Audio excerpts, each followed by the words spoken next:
김지연 단편소설 제목 황혼 이혼입니다. 노인네가 망령이 나신 모양이군. 이른 노인네가 이혼을 하겠다니. 그러게 말이에요. 원, 남사스러워서. 공직에 있는 50대의 둘째 사위와 둘째 딸이 주고받는 말이었다. 퇴근하여 귀가한 사위의 양복을 받아벌면서 둘째 딸이 이혼 소송을 했다는 하동댁의 말을 전한 듯 안방에서 거침없이 흘러나오는 그들 내외의 반응이었다. 화장실을 다녀오다 이들의 말을 엿들은 하동댁은 한숨과 함께 어깨를 늘어뜨렸다. 거실 소파에 걸쳐둔 자신의 낡은 목도리를 챙겨들고 그녀는 둘째 딸의 집을 나서고 말았다. 은근히 믿었던 둘째 사위와 딸이었다. 중앙부처 국장이라는 사위의 높은 직함만큼이나 이해심이 깊고 넓어 자신을 무조건 도와줄 것이라 믿었던 하동댁은 그가 농사꾼인 큰 사위나 여느 보통 사람들과 조금도 다름이 없다는 생각을 하게 되었다. 환갑을 넘긴 큰 사위 내외는 많이 배우지도 못하고 고루한 풍습의 고향 동네에서 농사를 짓고 있는 터라 애초부터 기대를 하지 않았다. 따라서 큰딸이 어머니 노망 드셨소 하며 펄쩍 뛸 때도 크게 섭섭하거나 절망하지는 않았었다. 삼남매 중 그래도 40 넘어 가까스로 얻은 외아들거니는 어머니 마음대로 하시라 하며 유일하게 하동댁을 비난하지 않는 혈육 중 하나였다. 실제 그 아들 하나를 응원군으로 믿고 하동댁은 남편과의 60년 결혼 생활의 종지부를 찍으려고 이혼 소송을 걸어놓은 중이었다. 그런데 두 딸과 사위들을 비롯하여 친척, 지인들의 반응이 여간 차갑지 않은 것이었다. 그들은 하나같이 어처구니 없다는 낯빛의 조소를 감추지 않았다. 말도 아니다. 얼마나 더 살 것이라고 그 나이에. 옛날엔 다 그렇게 살았지. 당신만 힘들었나. 세상에 늙어가는 자식들, 손주들 앞에서 부끄러운 줄도 모르고 60년 참고 살아온 것이 아까워서라도 나는 이혼 못하겠네. 등등의 뒷말로 한결같이 76 하동댁의 이혼 소송을 비난했다. 그러나 주위의 어떤 힐난도 죽기 전에 사람 대접 한번 받아보겠다는 하동댁의 결심에는 변화를 주지 못했다. 15살 나이에 2살 연하의 13살 소년에게 시집와서 시조부모, 시부모, 6 시형제 봉양하며 자식 낳아 기르고 또한 살림 살면서 농사짓고 살아온 만년 노예의 삶, 그리고 축첩질로 노름질로 아내를 노비 이상으로 대접하지 않던 남편이란 사내로부터 기어이 벗어나고 말겠다는 마음에는 어떤 변화도 없었던 것이다. 그뿐인가 축첩질 노름질로 날린 전답이며 집이며 삿바느질과 콩나물 장수 30여 년으로 되찾아 놓았더니 그건 역시 남편 명의로 되어 있어 자신의 소유는 아무것도 없었다. 더욱 기막히는 일은 80곡에 이른 지금까지 까탈스런 영감수발의 손자 키우기, 밥 짓고 청소 빨래하기 등 육체 노동 속에서 벗어나지 못하는 고달픈 자기 인생이었다. 그렇게 한 세상 다 가버리는 자기 인생이 너무나 억울하고 원통하고 불쌍해서 죽기 전에 사람 대접, 어른 대접 한번 받아보고 자기를 위한 삶을 한번 살아보겠다는 것이 그녀의 간절한 바람이고 철석 같은 작심이었다. 그러나 앞서 언급했듯 주변의 반응은 하동댁의 고통스런 삶에 관심을 두기보다 그녀의 나이만을 들먹이며 냉소했고 자기 이해와 관련하여 두 팔을 걷어붙이고 오히려 방해 작전을 펴려들었다. 두 딸이 그러했다. 아버지 명의의 전답에 농사를 짓고 있는 큰딸 내외는 10수년을 자기들에게 상속된 땅인 양 실질적인 주인 노릇을 했다. 그 땅이 노부모의 이혼으로 어떻게 될까 눈에 쌍심지를 돋우어 펄펄 뛰었고 둘째 딸 역시 재산 분배의 복잡성을 염려하고 집안 망신을 주장하면서 만류했다. 학교 교사인 외아들 내외는 손자들을 길러주고 살림을 도맡아 살아주고 있는 하동댁의 외아들에 대한 지극한 모정을 알고 있기 때문인지 어머니 뜻대로 하시라 하며 만류하지는 않았다. 그렇다고 적극적으로 나서서 도와주는 것은 아니었다. 종로 뒷골목에서 바둑기원을 운영하는 하동댁의 남편 73살 박두칠 영감은 평생 동안 아내에게 용돈을 준 적이 없었고 그런 행위가 당연한 것으로 알고 있었다. 또한 하동댁의 이혼 요구에도 콧방귀를 뀌면서 한마디로 늙어 노망들어 미쳤다고 일축해버렸다. 여편네란 누구나 다 그렇게 사는 것이지 누구 종노릇을 했다고 아우성이냐. 10번 이혼 소송에도 10번 모두 자기가 이기게 되어 있으니 집안 똥칠시키지 말라. 그렇게 으름장을 놓았다. 그러면서도 그는 젊었을 때처럼 한 여자에게 몰입하거나 노름은 하지 않았지만 나이답지 않게 찻집 여종업원을 불러내어 함께 영화 구경도 가고 음식을 사고 선물을 사주는 등 인심을 쓰면서 나름대로 노후에 자기 삶을 즐기고 살았다. 음력설을 일주일여 앞둔 날이었다.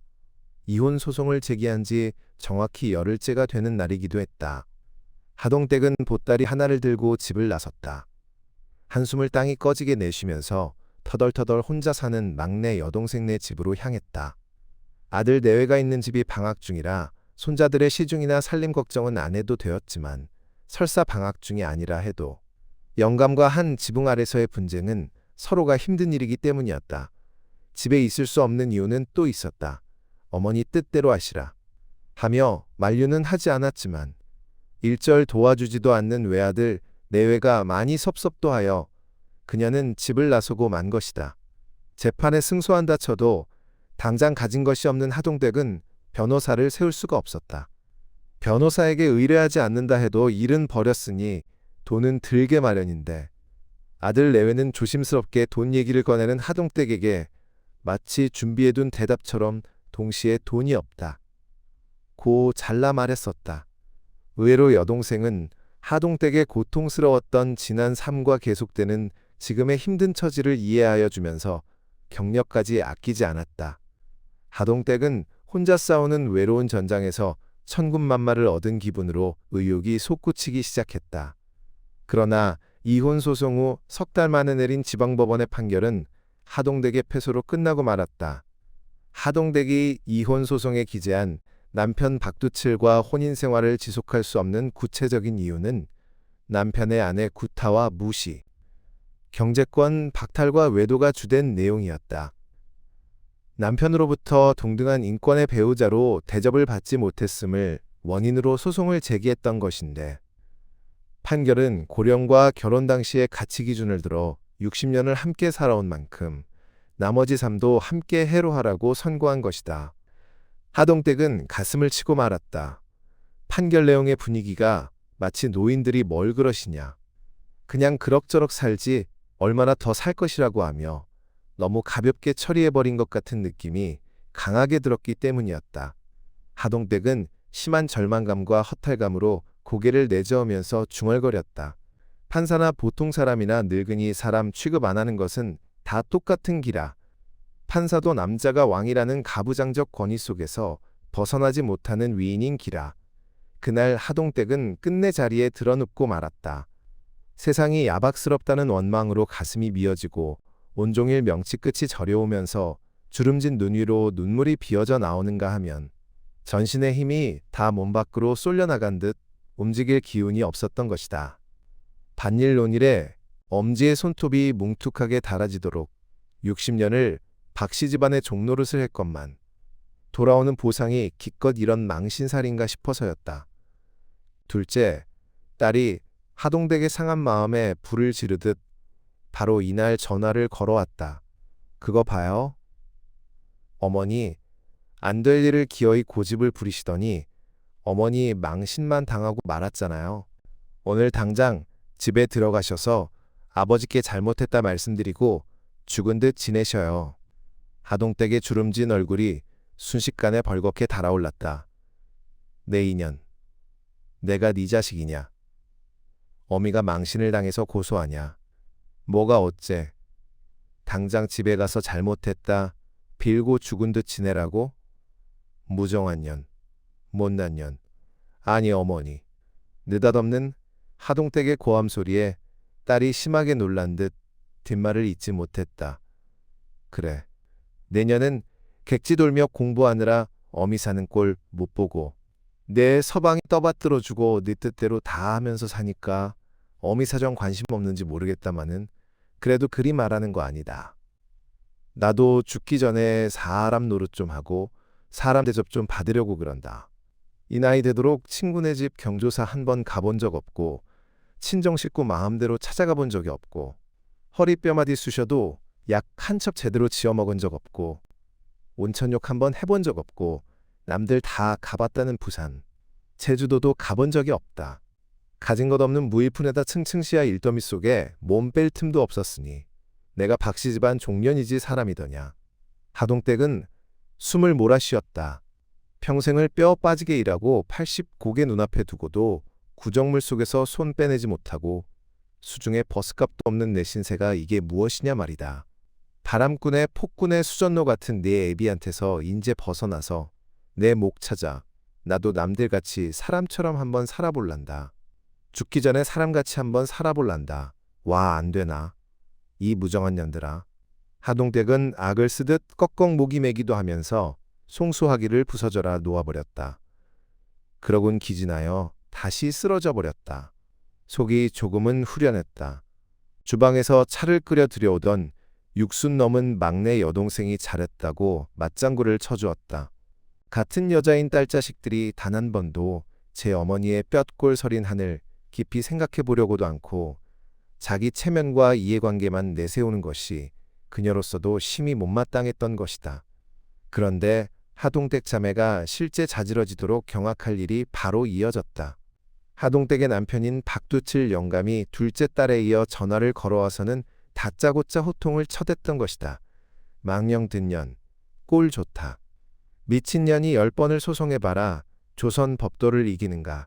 당장 집에 들어와서 엎드려 빌지 않으면 여편네 무단 가출에다 혼인생활 파괴자로 내가 진짜로 내쫓아버릴 테니까 알아서 해. 전화는 박두칠 영감의 일방적인 고함 소리로 끊어지고 말았다.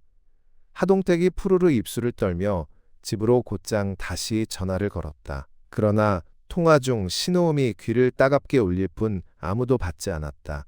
기원으로. 또한 영감이 갔을 법한 둘째 딸 집으로 연달아 전화번호를 눌러보았으나 역시 통화 중 신호음으로 시종 불통일 뿐이었다. 하동댁이 이를 지그시 물면서 뇌까렸다. 불통인 송수화기를 내려놓지 않고 그대로 귀에 댄 채 마치 영감이 듣고 있기라도 하는 듯 입가로 침방울을 모으면서 소리를 치기도 했다. 오냐 이 늙은 나쁜 놈아, 그렇게 해라. 나를 차라리 쫓아내거라. 이놈아. 아랫목에 기생년 보듬고 앉아서 날더러 더운 밥 지어 올리게 하던 놈. 한방에서 본처와 첩시를 양옆으로 끼고 자던 놈. 볼부은 본처는 내리깐다고. 시키는 일 빠르게 해치우지 못한다고. 얼른 대답 않는다고 걸핏하면 주먹으로 얼굴을 치던 놈. 약 사먹게 돈 좀 달라면 내년이 언제 나한테 돈 벌어 맡겼느냐며 쌍욕질만 하던 놈. 다시금 말할 것도 없고 며느리 손자들 앞에서 이년저년 욕질에 발길질에 늙은 철을 종 부리듯 하던 놈. 오냐 이놈아, 너 말 잘했다. 니놈 낯짝 안 보는 것이 내가 사는 길이야. 쫓아내거라 이 나쁜 늙은 놈아. 하동댁은 이를 갈기도 했다. 흔들리는 치아 두 개가 엉성하게 맞물려 오히려 출혈을 보게 했으나 그녀는 통증을 느끼지도 못한 채 이를 앙다물었다.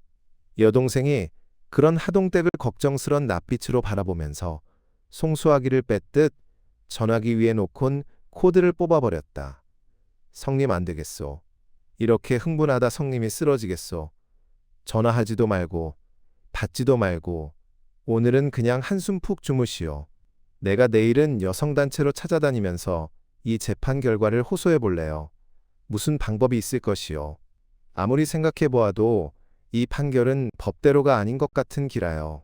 영감탱구가 저지른 자초지종을 모두 인정하는 것 같으면서 이런 판결이 어찌 나온단 말이오. 늙었다고 얼마 살지 못할 황혼역의 노인이라고 판사도 가볍게 여긴 것이 틀림없는 것 같소. 끝까지 해봅시다. 고등법원에 또 항소해보는 거요. 하동댁은 당사자인 자기보다 훨씬 냉철하고 이지적인 여동생의 말이 고맙고 믿음직스러워서 눈시울을 적신다. 막막한 허허멀판에 혼자서 있는 것 같은 자기를 잡아줄 혈육이 있음에 새삼 기운을 얻으면서 마음을 가라앉힌다. 다음 날부터 그녀의 여동생은 여성의 인권 문제를 다루는 유관단체와 법률연구소, 상담소 등을 찾아다니면서 재판 결과에 대한 전문가들의 의견을 들었다. 단체장과 교수와 소장과 변호사들은 대부분 사법부의 보수성을 지적하면서 판결에 문제가 있다고 했다.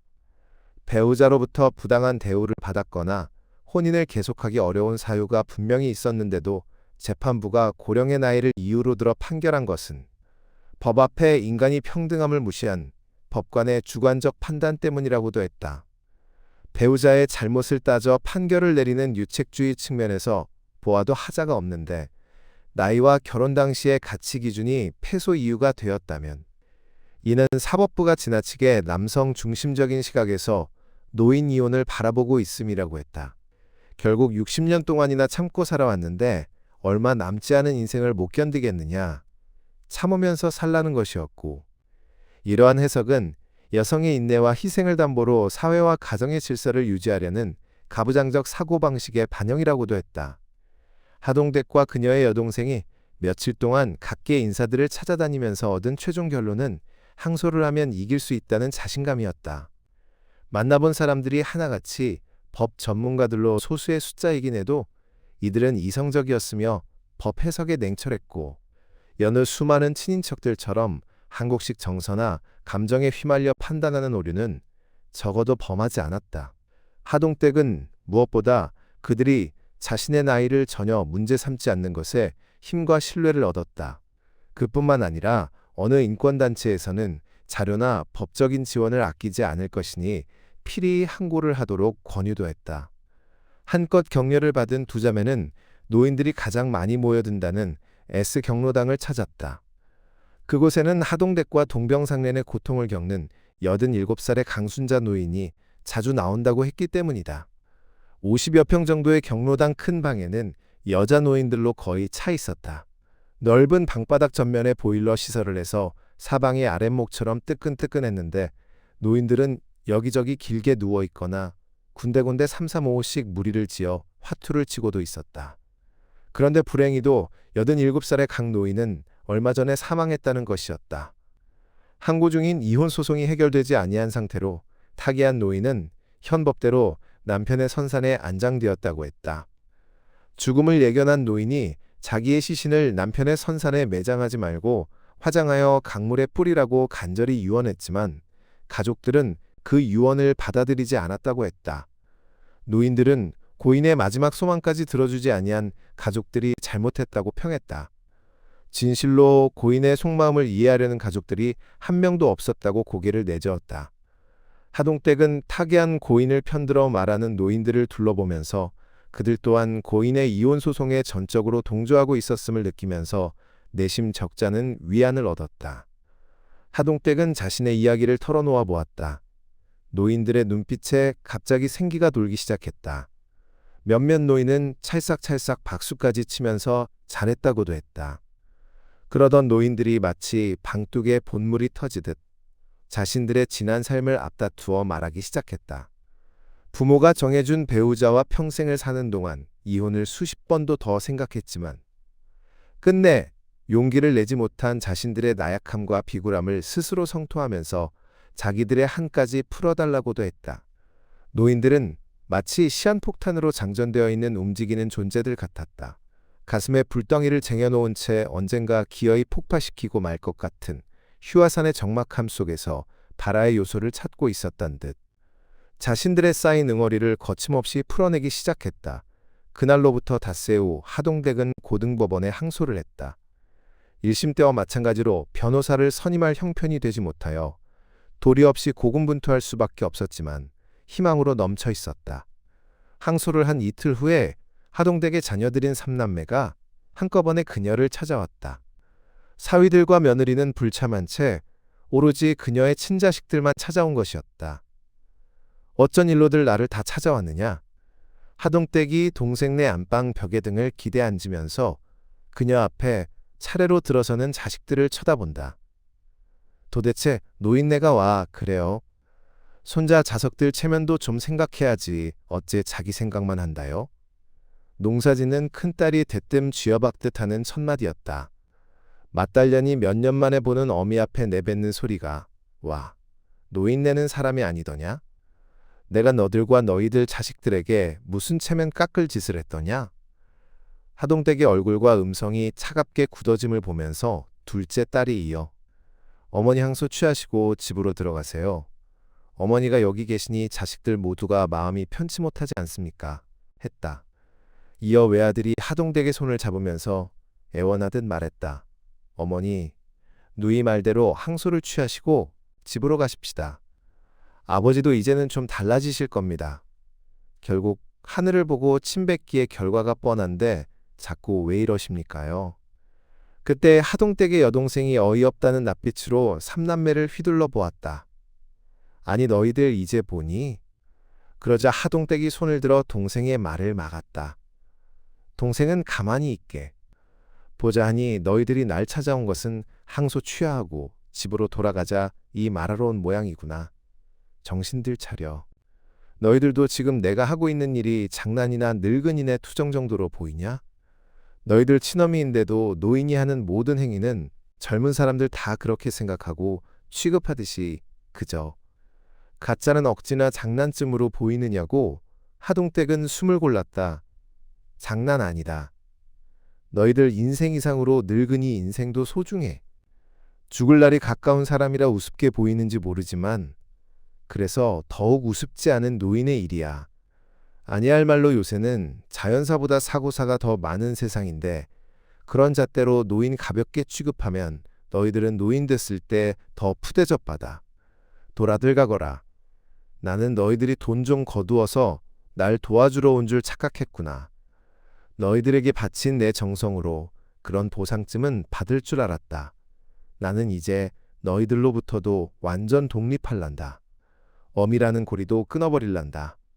돌아들 가거라. 자식들과의 인연도 끊겠다는 하동댁의 끝말에 삼남매는 서로의 얼굴들을 번갈아 쳐다볼 뿐이었다. 아니 어머니여.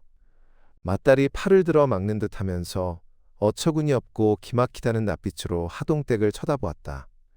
그러나 하동댁이 먼저 맏딸의 말을 막았다. 그래, 자식은 핏줄인데 어떻게 연을 끊을 수 있느냐고 반박하겠지. 만나지 않으면 끊는 거 아니겠느냐. 너희들은 너희들만을 위해 어미 인생을 강요할 뿐이고 어미를 위하는 마음은 일푼도 없는데 나는 왜 자식들 생각만 하고 살아야 하겠냐. 내가 죽든 살든 이혼하든 말든 상관 말고 돌아들 가거라. 하동댁은 그 말과 함께 베개를 끌어당겨 자리에 누워버렸다. 그냥 해본 소리가 아니었다. 가슴에 엉켜있던 자식들에 대한 섭한 마음이 차라리 연을 끊어도 좋겠다는 막다른 심정으로 치달아 그렇게 표현한 것이었다. 외아들이 한숨과 함께 나름대로의 대안을 제시했다. 월마다 삼남매가 돌아가면서 용돈을 마련해 올리고 온천 여행도 친척 집 방문도 자유롭게 해드릴 테니 집으로 들어가시자고 했다. 아버지와 이혼 후에 누릴 수 있는 모든 조건을 자식들이 다 들어드릴 테니 더 일을 벌이시지 말고 집으로 들어가시자고 간곡하게 거듭말했다. 그러자 맏딸이 벌에 쏘인 듯 반응했다. 노인네가 날마다 무슨 용돈이 필요하다고. 자식들이 돌아가면서 해준다 한들 나는 농사꾼 여편네라. 그럴 힘이 없으니까 나는 제쳐둬라. 세상에 노인네가 복에 받쳐서 절에 쌓는 기라. 영감아들이 벌어서 쌀 사주어 반찬거리 사주어. 당신은 사주는 것 같고 살림 살고 손자만 좀 봐주면 될 거로 와저리 노망짓을 해대는지 내사 말다가도 그 순간이었다. 맏딸의 얼굴 위로 하동댁의 베개가 날아간 것은 썩 나가라 이년아. 내가 복에 받쳐 이런다 싶으면 내년이나 늙어서도 그리 살아라. 나는 내 아비와 자식놈들의 종년이 아니라서 이런다. 나만을 위한 사람으로 한번 살아보려고 그런다. 어미 마음 한 번도 뼈아프게 생각해보려고도 않는 몹쓸 년. 아무도 날 찾지 말거라. 지금부터 어미라 부르지도 말거라. 하동댁은 젊은 사람 못지않게 잽싸게 몸을 일으켜 방문을 열고 집 밖으로 나가버렸다. 하동댁의 여동생과 외아들이 뒤따라 나갔으나 집 밖 옆 골목으로 자취를 감춘 하동댁을 찾아내지 못한다. 새 골목으로 빠져나가 동네 경로당을 향하던 하동댁은 척박한 흙당을 일구며 봉건적 삶에 찌들어져 있는 맏딸에게서 그 정도 이상의 이해를 얻기란 힘들 것이라 생각한다. 어미를 이해하지 못하는 사실이 섭섭하기보다 그 딸이 진정 답답하고 딱하다는 마음이 앞섰다. 여자는 당연히 그렇게 종속되어 희생하며 사는 것으로 사고가 굳게 고착되어 있는 맏딸이 어미의 지난 삶을 보면서 저렇게 굳어졌으려니도 싶어 가슴이 미어지기도 했다. 차라리 제 인생 영영 깨닫지 못하는 것이 편할지도 모르지. 하긴 모르겠군. 많이 못 배웠어도 멍청한 자식은 아니니 토지권 때문에 어미 심정 모른 척 무작정 밀고 나가는지도. 하동댁은 한숨을 거듭 뿜어내면서 자식들이 하나같이 섭섭하면서도 일면 그들에 대한 아픈 연민 또한 전신으로 엄습해옴을 막아내지 못한다. 하동댁의 재소권은 사회에 적지 않은 반향을 불러일으켰다. 여성 인권단체와 여성 전문 법률단체 등에서 1심에서의 패소는 잘못된 판결이라는 내용의 글이 유관신문 잡지에 좌담 토론 형식으로 게재도 되고 TV방송국에서는 하동댁에게 인터뷰를 요청해 오기도 했다. 노인대학에서는 노인 입장을 강변하는 황혼 이혼 강좌를 갖기도 했다. 이러한 현상은 그녀의 여동생이 의도적으로 관계단체와 관계 전문가들을 찾아다니면서 상담 지원을 요청한 탓도 있었지만 그보다도 S경로당 노인들의 적극적인 시위 행위 이후에 생겨난 변화라고 함이 더 어울렸다. S경로당 노인 10여 명이 어느 날 서초동 법원 건물 앞으로 몰려가 늙은이도 사람이다. 당신도 늙는다. 판사는 노인 이혼의 올바른 판결을 내려라 라는 휘장을 가슴에 두르고 머리에 흰 띠를 맨 채 농성을 했던 것이다. 이혼 소송에 패소하고 몇 달 전에 사망한 죽어서도 본인의 유언대로 처리되지 못한 87살 강 노인의 한과 역시 1심에서 패소하고 항고 중인 하동댁의 소망을 풀어주려는 듯 노인들이 어렵게 법원 청사 앞으로 나갔던 것이다. 물론 두 할머니를 위해서만은 아니었다. 죽을 날 멀지 않은 노인들이라 하여 사회와 국가가 재반사를 가볍게 취급하고 넘어가려는 듯한 태도에 분노와 억울함을 뼈저리게 느끼기도 했을 것이었다. 몸은 일은 여든이 넘어서도 마음은 늙지 않는 인체의 속성을 사람들이 몰라도 너무 모른다는 야속함에 여든이 넘어서도 심중 깊이에 이성에 대한 사랑의 그리움이 있고 여전히 몸이 더워지기도 하는 어쩔 수 없는 인체의 본성을 누구도 생각조차 해보지 않으려는 사실에 원망이 번복되어 급기야 거리로 나선 것일 터였다. 어디 사랑의 감정뿐이던가. 내일 세상을 등진다 해도 삶에 대한 줄기찬 의욕과 오욕칠정의 욕망과 감정이 싱그럽게 여전히 살아있음을. 다만 노쇠하는 육신에 겸허하여 인내와 체념으로 억지로 삭히고 있음도 알아주기를 원할 것이었다. 그러나 젊은이들은 노인들의 시위 행위를 흘끔흘끔 훔쳐보면서 거침없이 조소를 흘렸고 어떤 자는 노골적으로 나는 저러도록 오래 살지 말아야지 라고 내뱉기도 했다. 그렇지만 사회에 깨달음의 일격을 준 것임에는 틀림이 없는 듯 했다. 소규모 노인들의 행동이었지만 전례가 없었던 흥미로운 주제의 농성에 이 문제는 서서히 여론화되어 갔고 결국 긍정적 방향의 그 여론은 하동댁의 항소에도 영향을 끼쳐 그녀는 어렵지 않게 승소하게 되었다. 이혼 소송이 하동댁의 소망대로 승소 판결을 받게 되었던 것이다. 작품 해설입니다. 김지연 작가의 소설 황혼 이혼은 우리 사회의 가부장적 모순과 노인 문제 그리고 그 속에서 신음하는 한 여성의 자아 찾기를 처절하면서도 통쾌하게 그려낸 작품입니다. 소설은 76의 하동댁이 60년간 함께 산 남편 박두치를 상대로 이혼 소송을 제기하며 시작되는데 이는 단순히 부부간의 갈등을 넘어선 한 인간의 생존을 위한 투쟁으로 읽힙니다. 하동댁의 삶은 그야말로 인고의 세월이었습니다. 15 어린 나이에 시집와 시조부모와 시부모 그리고 6 시동생을 봉양하며 뼈가 으스러지도록 일만 해온 그녀의 삶은 노예와 다를 바 없었습니다. 남편 박두칠은 축첩과 도박을 일삼고 아내를 구타하며 하동댁을 철저히 무시해왔고 재산을 탕진한 뒤 아내가 삿바느질과 장사로 다시 모은 재산마저 자신의 명의로 해놓을 만큼 파렴치한 인물로 묘사됩니다. 이러한 상황에서 하동댁이 제기한 이혼 소송은 단순히 남편이 싫어서 헤어지려는 것이 아니라 죽기 전에 단 한 번이라도 사람 대접을 받고 자신의 이름으로 살아가고 싶다는 간절한 절규이자 마지막 소망이었습니다. 작품은 하동댁의 결심을 둘러싼 주변 인물들의 반응을 통해 세태를 날카롭게 비판합니다. 먼저 자식들의 반응은 독자로 하여금 분노를 자아내기에 충분합니다. 중앙부처 국장인 사위와 둘째 딸은 어머니의 고통보다는 자신들의 체면과 남들의 이목을 먼저 걱정하며 노인이 망령이 났다고 비난합니다. 농사를 짓는 큰딸 역시 아버지 명의로 된 땅이 재산 분할로 쪼개질 것을 우려하며 어머니의 희생을 당연시합니다. 외아들 건의마저 표면적으로는 어머니 뜻대로 하라고 하지만 실질적인 도움은 주지 않으며 결국엔 귀찮은 일을 피하고 싶은 방관자적 태도를 보입니다. 이는 부모를 독립적인 인격체가 아니라 자신들의 체면 유지나 유산 상속을 위한 도구로 여기는 현대 자녀들의 이기적인 민낯을 가감없이 보여주는 대목입니다. 유일하게 하동댁의 편이 되어주는 것은 동생뿐인데 그녀는 언니의 아픔에 깊이 공감하며 법률 상담을 돕고 여성단체에 호소하는 등 실질적인 조력자 역할을 수행합니다. 1심 재판부의 기각 판결은 소설의 갈등을 최고조로 끌어올립니다. 재판부는 남편의 폭력과 외도라는 명백한 유책 사유가 있음에도 불구하고 고령이라는 이유와 60년을 함께 살았다는 과거의 관습을 들어 이혼 청구를 받아들이지 않습니다. 이는 법조계마저 남성 중심적인 사고방식과 노인에 대한 편견에 갇혀 있음을 시사합니다. 노인의 삶은 얼마 남지 않았으니 그냥 참고 살라는 판결은 개인의 행복 추구권과 인권을 나이라는 잣대로 묵살해버린 폭력과도 같았습니다. 하동댁이 느꼈을 절망감은 이루 말할 수 없었으나 그녀는 포기하지 않았고 오히려 이 과정에서 노인들의 연대라는 새로운 희망을 발견하게 됩니다. 경로당 노인들의 집단 행동은 이 소설의 가장 극적인 반전이자 사회적 메시지를 던지는 부분입니다. 이혼 소송 중 사망한 각 노인이 남편 선산에 묻히기 싫어 화장해달라고 유언했음에도 가족들이 이를 무시했다는 사실은 노인들의 분노에 불을 지핍니다. 노인들은 자신들도 감정이 있고 욕망이 있는 사람임을 천명하며 법원 앞에서 시위를 벌입니다.